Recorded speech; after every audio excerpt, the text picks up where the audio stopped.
अब बताएगी नहीं तो मुझे पता कैसे चलेगा? कुछ हुआ है क्या? यही तो पता नहीं चलता कि कुछ हुआ है क्या। और अगर हुआ है तो क्या हुआ है? गलती मेरी है या उसकी है या किसी और की? मूड उसका खराब है या घर वालों का? आज काम पर कुछ सही नहीं रहा या घर पर? बताएगी नहीं मुझे तो पता कैसे चलेगा?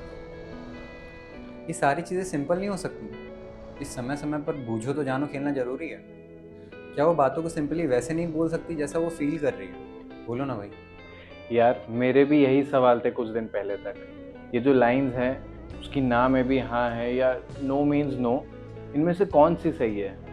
चलो ये तो फिर भी आप सिचुएशन के हिसाब से समझ सकते हो, बट एक सिचुएशन की सेम बात पर एक ही लाइन में दो अलग अलग मीनिंग कैसे हो सकते हैं? वही तो। ऑल्दो रिसेंटली मैंने इसके पीछे का एक साइंटिफिक रीज़न सुना। वैसे तो मैं इसे पूरी तरह नहीं समझ पाया हूँ, बट आजकल कोशिश कर रहा हूँ जिसे सिंपल लैंग्वेज में समझे कि हम लड़कों का एक फिक्स्ड पैटर्न होता है डे वाइज। हम सुबह से लेकर शाम तक एनर्जेटिक और प्रोडक्टिव फील करते हैं, और फिर शाम होते ही थक जाने पर हल्का सा रिलैक्स और चिलिंग मोड पर आ जाते हैं। फिर उसके बाद रेस्ट करके रात में और अपने आप को रीसेट करके अगले दिन से फिर एनर्जेटिक। और लड़कियों में ये डे पैटर्न पूरे मंथ के 4 अलग फेजेस में अलग अलग होता है। किसी फेज में आप एक्सट्रीमली लो फील करते हो और किसी फेज में आप एक्सट्रीमली प्रोडक्टिव, एनर्जेटिक और हैप्पी फील करते हो। और जो बीच के 2 फेज होते हैं उसमें ये पैटर्न मिक्स होता है।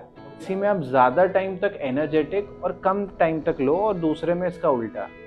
ये सब हॉर्मोन्स के चेंजेस की वजह से होता है। मैं समझ रहा हूँ ये इन्फॉर्मेशन थोड़ी ज़्यादा हो गई। बात सिर्फ ये है कि चीज़ें सिंपल हमें लगती हैं पर ये उनके लिए नहीं है। और ये बूझो तो जानो, ये वो खुद भी खेल रही हैं। ठीक है भाई?